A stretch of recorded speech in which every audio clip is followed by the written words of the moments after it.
8:04, it's Jeff and Jeremy. It's KZOZ with your hookup to go to the Blues Festival. Sunday, May 26th. We'll have tickets here coming up in about 15 minutes. We still are giving away another upgraded seat to the VIP balcony as well. So if you win this week, you're qualified to go for that. We'll draw that winner on Friday. So I know you like St. Patrick's Day themed stuff. I know you're a big fan of the Shamrock Shake. You like that grotesque. Just that. Wait. I am not a fan of the Shamrock Shake. I thought last week you said you would like the Shamrock Shake. No, I mean I just brought it back as it's a staple that happens. I'm a corned beef and cabbage kind of guy. Yes, that's what I'm looking for. Thing that I was getting at. That's what I'm looking for. Grotesque corned beef and cabbage. It smells like somebody's been cooking socks that in your kitchen all day long. Now, listen, you Dirty have been socks. touting the greatness of the Cracker Barrel restaurant before it came here. You were excited when they had said they were coming. Have you been there yet? No, I haven't. See, I went 2 Sundays ago. I've been to a Cracker Barrel but before, not the new one in Santa Maria. No. Yeah, well, if you go on Sundays, be prepared to wait an hour to get in. But anyways, I said, you know what? My wife didn't want to wait. I'm like, no, we got to wait because this is why we came here. We don't, the Santa Maria is a destination town. Like, you don't just go hang out. You have certain things. So anyways, my point is on Sundays, they do boiled cabbage. And it reminds me of the cabbage with the corned beef. It is some great stuff. I highly recommend it, but you can only get it on Sundays down there. Or you can make your own in your crock pot at home. How much did you pay at the restaurant for a boiled cabbage? It was a side. So I think it came with my meal. The overall meal wasn't very much. I got their Sunday special, which was like 2 chicken breasts that were deep fried. I got to tell you, the food what I ordered was really good. It's down home and cooking. The chicken was so juicy, and I don't like white meat, but it was. I can't say anything wrong with them. They did it good. The gravy was good. I asked for extra gravy. They're like, "Sir, we'll bring you as much gravy as you want." Yep. Welcome to Cracker Barrel. Welcome to Jeremy's Fantasy Land. Keep it coming with the gravy. So you had the boiled cabbage with chicken and gravy. Yeah, I don't know what the options were. You could have got like macaroni and cheese, or they have all these different options.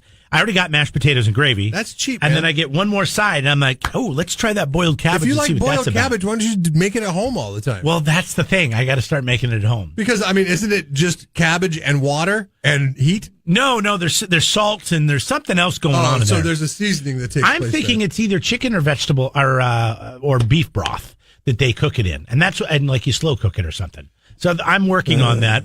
I got to get to Pinterest and look it up. But anyways, why? I know. You getting excited? It's I know you're less than a week away. I know you're not a pasta guy, but at Costco they got a ravioli shaped pastas, which is shamrock shaped pasta. So they're clover, 4-leaf clover shaped. I was there yesterday. I missed it. Pastas. Would you have bought them if you saw it? No. You're not a pasta. No, I'm guy. not eating pasta right now. Pasta has become a thing that I'm not going to make at home. Fried chicken, gravy, I'm going to and go potatoes, out and have it. no problem, right? Well, those are my Sunday meals. On Sundays, what about this Sunday when it's St. Patrick's Day? I don't want to go to Costco and buy a pallet of pasta that I'm only going to eat, maybe once. That's the problem. You have to buy it in a big 2-pack. Like, the pasta that, it's that fresh pasta, and it's in a 2-pack, and it's like a deep 2-pack. So you're going to be making, and if you're going to make St. Patrick's Day pasta, aren't you going to only make it on St. Patrick's Day? God, no. You're not. Why are you making St. Patrick's Day pasta? Okay, that is not an Irish food. All right, it's an Irish, Italian food. If it's green, no. If it's green raviolis, that's fake. That's American. That's like when you have a crunchy taco. That's not a real taco. That's an American taco. No, but we love them. Love the crunchy taco. It's a bad example because they're really good, but you know what I mean. It's when you take a taco fillings and then shove them into a flour tortilla and call it a soft taco, but it's in a burrito shape. You're like, wait a minute. Wait, what's that? Okay. I thought you were. Well, St. Patrick's Day is this Sunday, and our good friend Steve from the Humane Society, his birthday I think is on Friday or Saturday, so he's celebrating it on Sunday at St. Patrick's Day. So I plan on meeting him at 7 a.m. for a cocktail on his birthday, and we're celebrating St. Patrick's. That's very wide. What did you think of the big signing for the Oakland Raiders over the weekend? Wow! So you got a really good wide receiver. Well, you got rid of a really good wide receiver, and that's it. And you got an even better wide receiver to replace him, I guess. But that wasn't a part of the plan. That just happened to happen, right? They got rid of Amari Cooper, and now they've got Antonio Brown, who seems like a handful. that seems like a bust. I'm sorry, it just does. I love Antonio Brown. I love his playmaking abilities on the field, but man, it almost feels like I don't know, like when you go to the store and you're like, I hear they have these types of shoes on sale. And you get there and they have those shoes, but they don't have your size. Yeah, this is not a good fit. So then, for the Oakland you're Raiders. like, well, let's go 10 and a half instead of 10. And then you start wearing them and you get blisters and they're just not the same because you've tried to make it work. Yeah. And you should have just walked away. And I think Antonio Brown ran his mouth. Nobody wanted him. You listed off a number of teams on Friday. Nobody wanted him. So now what happens? Now he's like, I guess I got to take the Raiders. I got to do something. Otherwise, I'm going to look like a real sucker going back to the Raiders didn't have to lose that much in the way of draft picks, though. They lost a 3rd and a 5th round draft pick.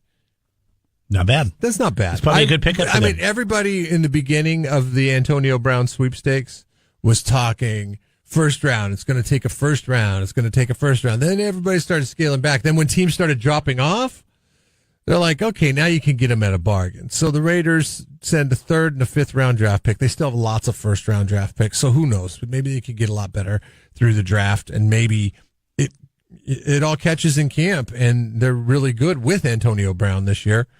$50 million contract over the next 3 seasons. You better catch a lot of balls from Derek Carr. And Derek Carr, I don't know, man. Sometimes looks amazing. Yeah, sometimes looks like Ryan Leaf. They need probably a better situation, or something needs to happen with Carr. So, all right, we'll see what happens there. I guess we got some time to wait on that one. Coming up, we're going to be giving away the tickets to Blues Festival. Also, the King of Beers is now getting into the King of Meat. How Budweiser will. You want to go get a steak? Do they boil? Subscribe to the Jeff and Jeremy podcast now on Apple Podcasts, Spotify, Google, and YouTube. It's your Central Coast commute-friendly podcast.